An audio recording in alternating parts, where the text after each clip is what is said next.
Manood, makinig, matuto. Manood, makinig at matuto. May aral natin ang kwento ng bayan ko. Magandang araw! Isang bagong paglalakbay na naman mula sa kaban ng mga kwentong bayan ko ang ating pagsasaluhan ngayon. Ako nga pala si Teacher Love. Ako si Teacher Emilia. At ako naman si Teacher Jonathan. Na maghahatid sa inyo ng kwentong mapupulutan ng aral. Ang babasahin namin ngayon ay tungkol sa kwento ng paglalakbay ni Tom at ang kanyang mga kaibigan na pinamagatang Tom at Tom. Isinulat ito ni Teacher Lovely Jane Secretario Miliare at iginuhit ni Roberto V. Duldulao Jr. Binigyang buhay naman ito sa anyo ng multimedia presentation nila Lovely Jane Secretario Miliare, Emilia A. Leonardo at ni Sir Jonathan T. Sacramento na nagmula sa Schools Division of Santiago City. Handahan na ba kayong maglakbay sa kaban ng mga kwento ng bayan ko? Halina't makinig! Tulong! Nakakatakot! Bakit ang dilim-dilim ng paligid? Wika ni Tom. Huminahon ka, Tom. Tayo ay nasa ligtas na lugar. Sagot ni Ida. Bakit wala po akong makita? Ang dilim po! Muling wika ni Tom. Sapagkat tayo ay nasa loob ng isang niyog. Inilagay tayo rito ng Diyos para sa isang layunin. Ang tawag sa atin ay atom, ang pinakamaliit na bahagi na bumubuo sa isang bagay. Muling sagot ni Ida. Ang lungkot ng buhay dito sa loob. Samantalang may mga naririnig akong nagkakasayahan sa ating paligid na tila nasisilayan sila ng liwanag ng mundo. Sambit ni Tom. Sa hindi kalayuan ay narinig nila ang ibang mga hayop na naglalaro at nag-aawitan. Wala silang magawa kundi mamangha sa mga dumaraan sa kanilang mga paligid. Pakiramdam ko'y nasa mataas tayong lugar kumpara sa kanila. Naririnig ko ang ihip ng hangin, ang paggalaw ng mga dahon, at ang huni ng mga ibon. Wika nito. Hindi ako masaya. Hindi ako makagalaw ng ayon sa aking kagustuhan. Nais kong makita ang mundo. Wika ulit nito. Huminahon ka, Tom. Darating din ang panahon na makalalabas tayo sa lugar na ito. Hintayin lang natin ang tamang panahon. Sabi ni Tina. Isang araw, narinig ni Tom na nagsisigawan ng mga kapwa-atom. May malakas na bagyong parating! Humawak kayong mabuti sa inyong kinalalagyan. Pasaan ba matatapos din ang sakunang ito? Wika ni Ida nang biglang, Wah! Aray ko! Anong mga atom? Nahulog na tayo sa lupa. Nasa mabuting kalagayan ba kayo, mga kasama? Nangangambang sambit ni Tom. Ngunit, nasaan nga ba tayo? Bakit ang dilim pa rin? Wala pa rin akong makita. Nagdag pa ni Tom. At sa kanilang kinalalagyan ay narinig ni Tom ang mga insektong nag-uusap. Kumusta kayo, mga kaibigang langgam? Nasalanta pa ng bagyo ang inyong mga tahanan?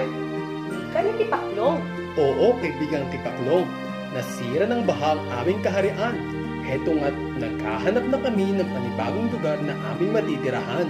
Wika ni Langgam. Naisipang kausapin ni Tom ang mga insektong nag-uusap. Magandang umaga, mga kaibigan. Ako si Tom. Magpapakilala ni Tom sa kanyang sarili.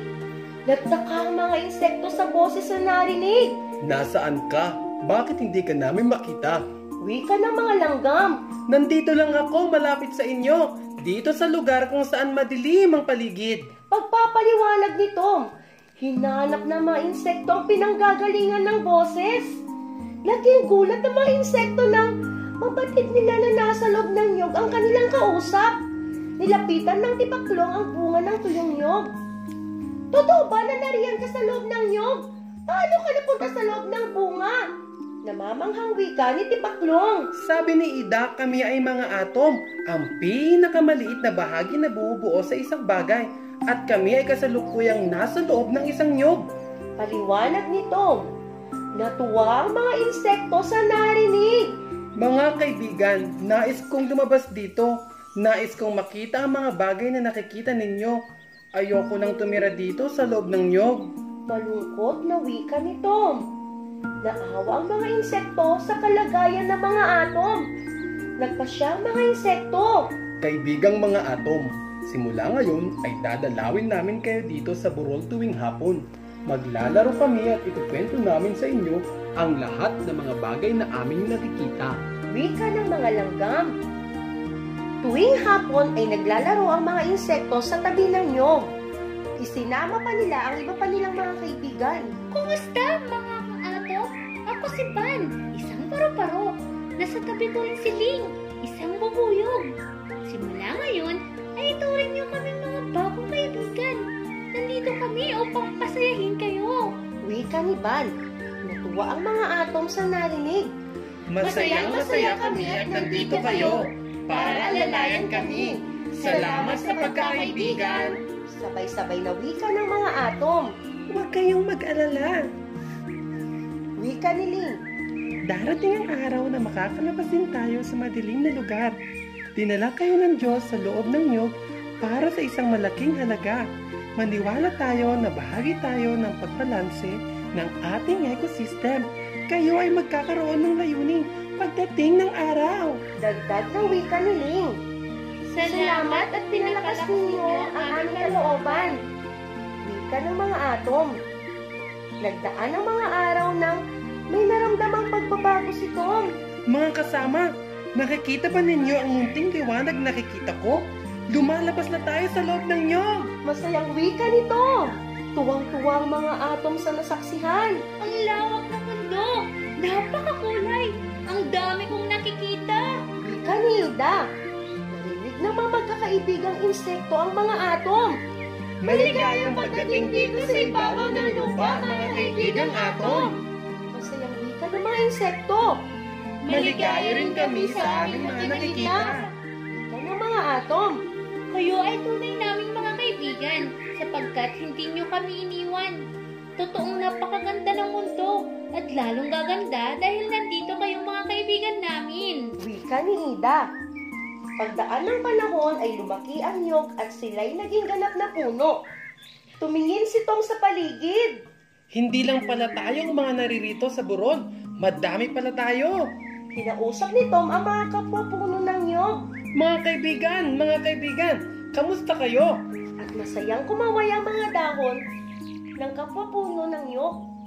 Mula sa itaas ay nakikita ng mga atom ang mga kaibigang hayop. Nakikita nila si Ban na dumadapo sa mga bulaklak para ipasa ang similya sa isa pang bulaklak o ang tinatawag na pollination. Si Ling ay nangunguha ng nectar sa mga bulaklak. Iniipon nila ito at pinoproseso ng mga tao upang gawing honey. Mga kasama, ang galing ng mga kaibigan natin insekto. Lahat sila ay may ginagawa upang makatulong sa pagbalanse ng ecosystem. Tayo kaya, anong may tutulong natin sa kapaligiran? Tanong ni Tom. Isang araw, laking gulat ng mga atom nang may makitang parating ng mga tao. Inutusan ni Aling Clementina ang asawang si Agaton upang umakyat sa puno ng nyog at manguha ng buko. Sa iyong kaarawan, Elias, ay igagawa kita ng masarap na buko salad. Wika ng kanyang inang si Aling Clementina. Salamat, inay! Napakabait niyo po sa akin! Masayang wika ni Elias. Walang anuman, anak. Regalo ko ito sa iyo dahil mabait at matalino kang bata. Sagot ng kanyang ina. Di nagtagal ay may dumating muling bisita. Itay, nagpapadala ang aming guro ng punot ng nyog. Kailangan daw naming lapasuhin ang sahig upang kumintab at luminis. Wika ng batang si Simeon sa ama. Huwag kang mag-alala, anak. Marami tayong bunga ng nyog. Ipagkukuha kita. Wika ng ama. Nagsayang muli ang mga atom sapagkat alam nilang makakatulong sila sa paglilinis ng paaralan. Nagulat ang lahat nang may marinig silang malakas na ugong mula sa tunog ng chainsaw. Mga kasama, parang katapusan na natin ito. Mukhang puputulin na ang punong ating kinalalagyan. Natatakot na wika ni Ida. Paalam, mga kasama! Nangiyak-ngiyak nilang sambit at tuluyan na nga bumagsak sa lupa ang puno ng nyog. Ayos! May magagamit na tayong kahoy sa pagpapagawa ng ating bagong tirahan. Hindi na tayo mababasa kung may parating na malakas na ulan. Wika ng mga kalalakihan. Muling nasiyahan ng mga atom sapagkat nakita nilang makakatulong sila sa mga tao sa pagpapagawa ng bagong bahay. Ngunit nalungkot si Tom sapagkat naisama siya sa mga dahong nakatambak. Bakit tayo naririto sa basurahan? Lahat ng bahagi ng puno ng nyog ay napakinabangan ng mga tao, maliban sa atin. Nalulungkot na wika ni Tom. Nang walang ano-ano'y, naramdaman nilang may kumukuha sa kanila. Sa wakas, nakahanap din tayo ng mga dahong magagamit natin para bukas. Wika ng isang matandang babae.